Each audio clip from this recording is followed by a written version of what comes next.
नमस्कार प्रिय दर्शकों, आप सभी का स्वागत हमारे YouTube चैनल सितारे आपके नाम। अपनी जन्म कुंडली दिखाना चाहते हैं या आप ज्योतिष सीखना चाहते हैं या अपने जन्म कुंडली की वीडियो बना करके अपलोड करवाना चाहते हैं तो आप दिए गए नंबर पर व्हाट्सएप करके इन्फॉर्मेशन ले सकते हैं। आज हम बेहद महत्वपूर्ण टॉपिक लेकर के आए हैं। यह एक पिता की कुंडली है और यह एक पुत्र की कुंडली है। आज हम चर्चा करेंगे कि आपकी संतान या आपका पुत्र आपके किस भाव को लेकर के पैदा हुआ है। प्रिय दर्शकों, जन्म कुंडली का जो लग्न है वह व्यक्ति के व्यक्तित्व को, संपूर्ण जीवन शैली को प्रदर्शित करता है। आपके बेटे का जब जन्म हुआ तो आपने महसूस किया कि उसके जन्म के बाद या तो आप बहुत तेजी से ऊंचाई पर गए या बहुत तेजी से नीचे आ गए या कई तरह की समस्याएं अचानक से जीवन में आने लगी।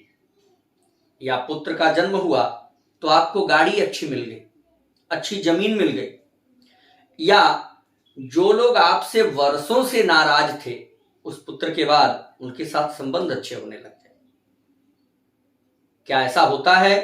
तो जवाब है बिल्कुल ऐसा होता है, क्योंकि आपकी संतान और आपका पुत्र या आपकी पुत्री आपके जन्म कुंडली के किस भाव को लेकर आ रहा है, आज इस पर हम चर्चा करेंगे। और यह टॉपिक बहुत खास है आपके लिए। इस पर आप जितना गहन विचार करेंगे उतना जबरदस्त आपको सटीक सूत्र मिलता जाएगा और इसका लाभ लेकर के आप आगे उन्नति, तरक्की कर पाएंगे। यह जैसे देखिए, उदाहरण के स्वरूप हमने एक कुंडली यहां बनाया है और एक कुंडली यहां बनाई है। मान लीजिए किसी की कुंडली मिथुन लग्न की है और उसका पुत्र जो पैदा हो रहा है वह कर्क लग्न का हो जाए। कोई जरूरी नहीं कि यही हो, आप अपने कुंडली के अनुसार देख लीजिएगा। मिथुन लग्न की पिता की कुंडली, पुत्र की कुंडली कर्क लग्न की बनी, तो अब आपको देखना है कि जो पुत्र का लग्न है ना, अर्थात 4 नंबर, यह पिता के कुंडली के किस भाव में लिखा है। तो आप यहां देखिए, यहां का लग्न पिता के धन भाव में आ रहा है। अब कैसे यह सूत्र काम करता है? अर्थात यह जो बच्चा है यह पिता के धन भाव को लेकर के पैदा हुआ है। ये देखिए, पिता का धन भाव इस बच्चे के जन्म के साथ बढ़ने वाला है। अर्थात इस बच्चे के आने के बाद इनका बैंक बैलेंस बढ़ा, कुटुंबियों के साथ संबंध अच्छा हुआ, इनके वाणी में भी परिवर्तन आया।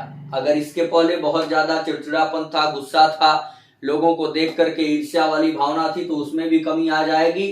थोड़ी सामाजिकता बढ़ेगी, अपने आसपास के लोगों से संबंध धीरे धीरे मधुर होने लग जाएंगे और इनका बैंक बैलेंस निश्चित रूप से बढ़ने वाला है। साथ ही साथ अगर आंख में कोई समस्या इनको चल रही थी तो वह समस्या भी दूर होने वाली है। अर्थात इनके धन को लेकर के यह बच्चा जन्म लिया है, इसके आने के बाद इनकी खुशियां बढ़ेंगी।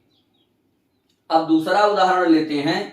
मान लीजिए किसी के जन्म कुंडली में,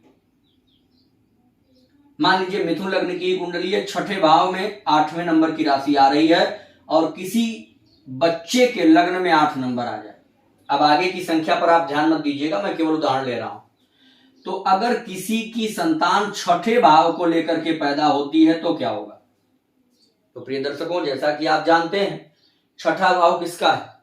रोग, ऋण और शत्रु का है।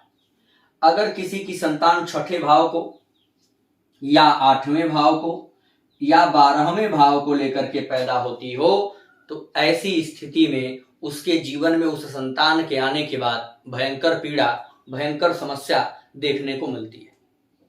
6ठे भाव को लेकर के आ जाए तो पिता के जीवन में अचानक बीमारी, किसी अच्छे व्यक्ति से अचानक बड़ा विवाद हो जाए और भारी नुकसान हो जाए, या कर्ज लेना पड़ जाए और ऐसा कर्ज कि चुकने का नाम ही नहीं लेता है। ऐसी स्थितियां बन जाती है। 8वें घर की राशि अगर आ जाए तो संघर्ष बढ़ जाता है, कोई काम जल्दी होता ही नहीं, डिले होता है। वहीं बार बार ऐसा लगता है कि मर मर के व्यक्ति बच रहा है। तमाम प्रकार की समस्याएं जीवन में आने लगती हैं। 12वें घर को लेकर के अगर पैदा हो बच्चा, खर्चे बढ़ जाएंगे, कोर्ट कचहरी मुकदमा इत्यादि का चक्कर लग सकता है, अर्थात बच्चे के आने के बाद माता पिता का अलगाव भी हो सकता है। तो इस बात का आप लोग विशेष ध्यान रखिएगा। इसी प्रकार से आपको देखना है, अगर नवम भाव को बच्चा लेकर के पैदा हो तो भाग्य का सितारा है आपके लिए।